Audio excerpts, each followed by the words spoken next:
Good evening. The television and radio stations of the United States and their affiliated stations are proud to provide facilities. Nixon. In the election of 1860, Abraham Lincoln said the question was whether this nation could exist half slave or half free. In the election of 1960, and with the world around us, the question is whether the world will exist half slave or half free, whether it will move in the direction of freedom, in the direction of the road that we are taking, or whether it will move in the direction of slavery. I think it will depend in great measure upon what we do here in the United States, on the kind of society that we build, on the kind of strength that we maintain. We discussed tonight domestic issues, but I would not want that to be any implication to be given that this does not involve directly our struggle with Mr. Khrushchev for survival. Mr. Khrushchev is in New York, and he maintains the communist offensive throughout the world because of the productive power of the Soviet Union itself. The Chinese communists have always had a large population, but they are important and dangerous now because they are mounting a major effort within their own country. The kind of country we have here, the kind of society we have, the kind of strength we build in the United States will be the defense of freedom. If we do well here, if we meet our obligations, if we're moving ahead, then I think freedom will be secure around the world. If we fail, then freedom fails. Therefore, I think the question before the American people is, are we doing as much as we can do? Are we as strong as we should be? Are we as strong as we must be if we're going to maintain our independence? And if we're going to maintain and hold out the hand of friendship to those who look to us for assistance, to those who look to us for survival. I should make it very clear that I do not think we're doing enough, that I am not satisfied as an American with the progress that we're making.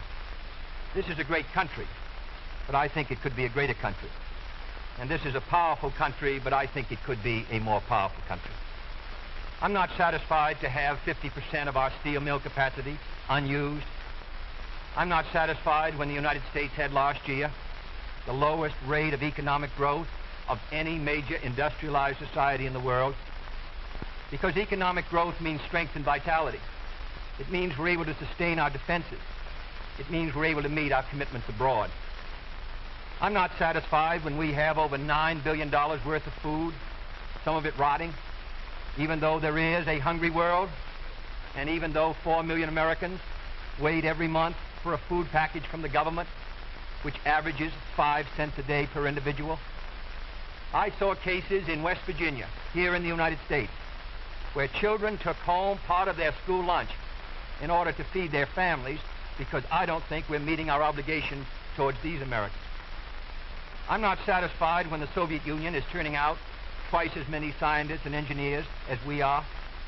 I'm not satisfied when many of our teachers are inadequately paid, or when our children go to school part-time shifts. I think we should have an educational system second to none.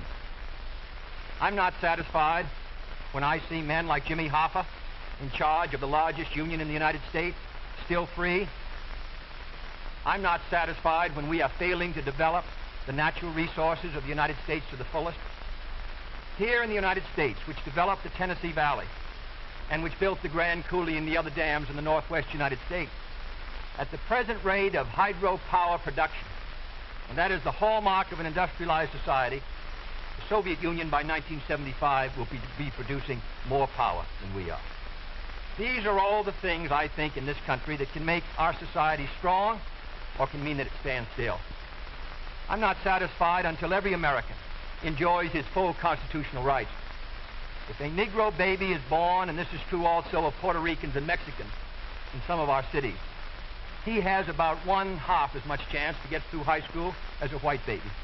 He has 1/3 as much chance to get through college as a white student. He has about 1/3 as much chance to be a professional man, about 1/2 as much chance to own a house. He has about 4 times as much chance that he'll be out of work in his life as the white baby. I think we can do better. I don't want the talents of any American to go to waste. I know that there are those who say that we want to turn everything over to the government. I don't at all. I want the individuals to meet their responsibility. And I want the states to meet their responsibility. but I think there is also a national responsibility. The argument has been used against every piece of social legislation in the last 25 years.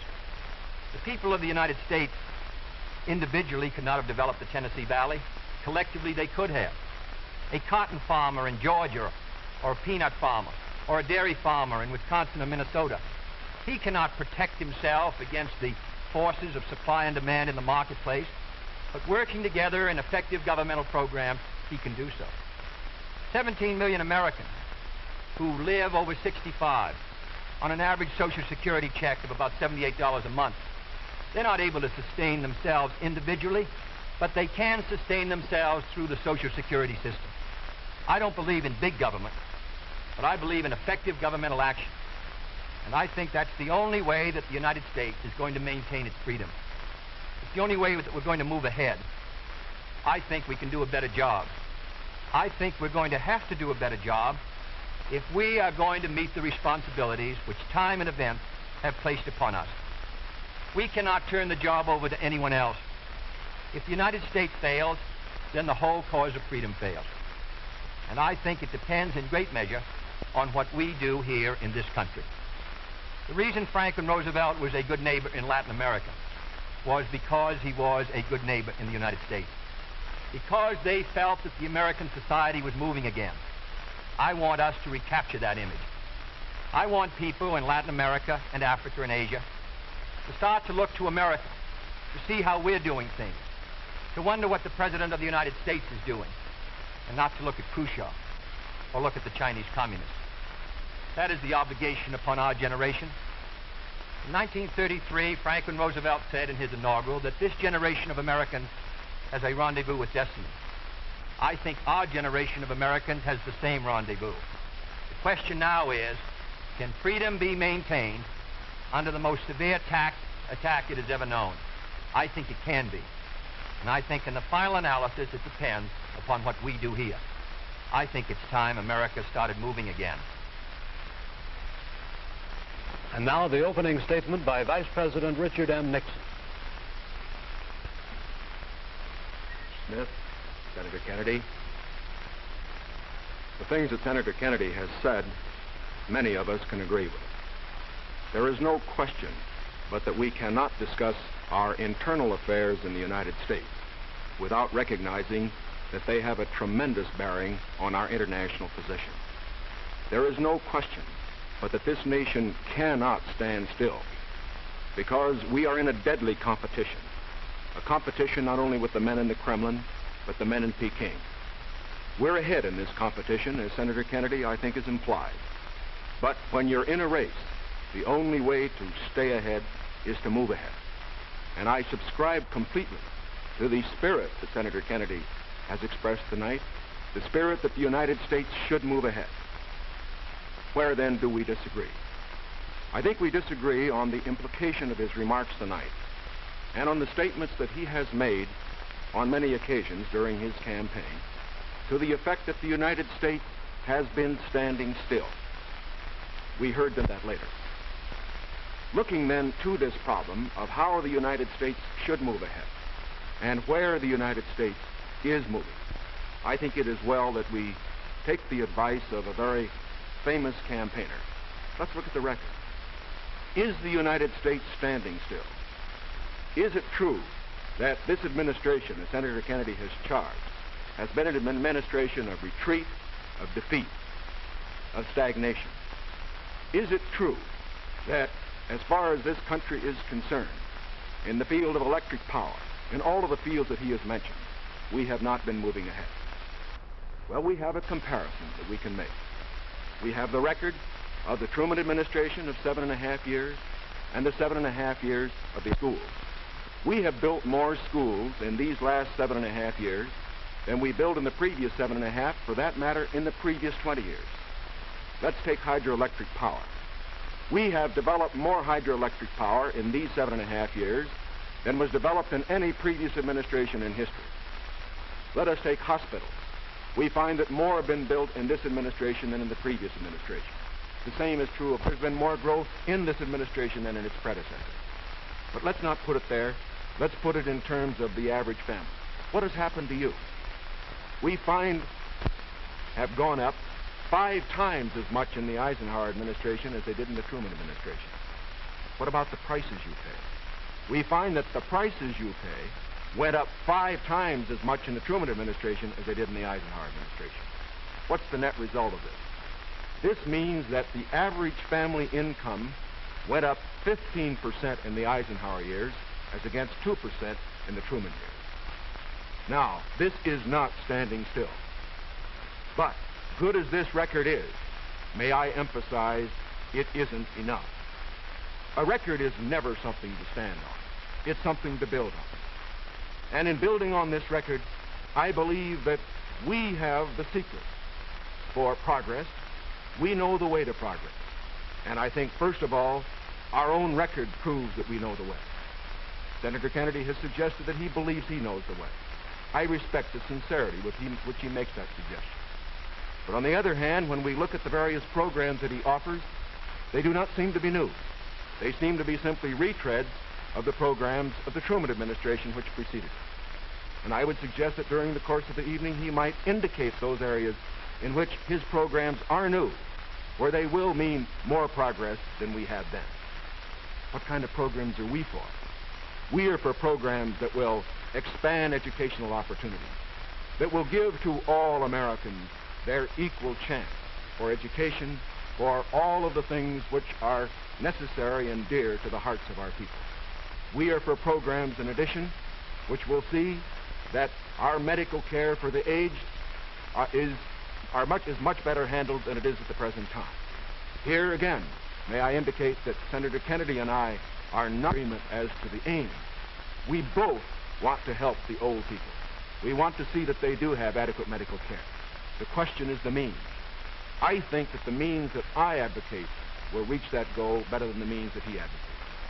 I could give better examples, but for whatever it is, whether it's in the field of housing, or health, or medical care, or schools, or the development of electric power, we have programs which we believe will move America, move her forward and build on the wonderful record that we have made over these past 7.5 years. Now, when we look at these programs, might I suggest that in evaluating them, we often have a tendency to say that the test of a program is how much you're spending. I will concede that in all the areas to which I have referred, Senator Kennedy would have the federal government spend more than I would have it spend. I costed out the cost of the Democratic platform. It runs a minimum of $13.2 billion a year more than we are presently spending, to a maximum of $18 billion a year more than we're presently spending. Now, the Republican platform will cost more, too. It will cost a minimum of $4 billion a year more, a maximum of $4.9 billion a year more than we're presently spending. Now, does this mean that his program is better than ours? Not at all. Because it isn't a question of how much the federal government spends. It isn't a question of which government does the most. It's a question of which administration does the right thing. And in our case, I do believe that our programs will stimulate the creative energies of 180 million free Americans. I believe the programs that Senator Kennedy advocates will have a tendency to stifle those creative energies. I believe, in other words, that his programs would lead to the stagnation of the motive power that we need in this country to get progress. The final point that I would like to make is this. Senator Kennedy has suggested in his speeches that we lack compassion for the poor, for the old, and for others that are unfortunate. Let us understand throughout this campaign that his motives and mine are sincere. I know what it means to be poor. I know what it means to see people who are unemployed. I know Senator Kennedy feels as deeply about these problems as I do. But our disagreement is not about the goals for America, but only about the means to reach those goals. Thank you, Mr. Nixon. That completes the opening statements, and now the candidates will answer questions or comment upon one another's answers to questions put by correspondents of the networks. The correspondents. I'm Sandra Van Oker, NBC News. I'm Charles Warren, Mutual News. I'm Stuart Novin, CBS News. Bob Fleming, ABC News. The first question to Senator Kennedy from Mr. Fleming. Senator, the Vice President in his campaign has said that you are naive and at times immature. He has raised the question of leadership. On this issue, why do you think people should vote for you rather than the Vice President? Well, the Vice President and I came to the Congress together in 1946. We both served in the Labor Committee. I've been there now for 14 years, the same period of time that he has, so that our experience in government is comparable. Secondly, I think the question is, what are the programs that we advocate? What is the party record that we lead? I come out of the Democratic Party, which in this century has produced Woodrow Wilson and Franklin Roosevelt and Harry Truman, and which supported and sustained these programs which I've discussed tonight. Mr. Nixon comes out of the Republican Party. He was nominated by it. And it is a fact that through most of these last 25 years, the Republican leadership has opposed federal aid for education, medical care for the aged, development of the Tennessee Valley, development of our natural resources. I think Mr. Nixon is an effective leader of his party. I hope he would grant me the same. The question before us is, which point of view and which party do we want to lead the United States?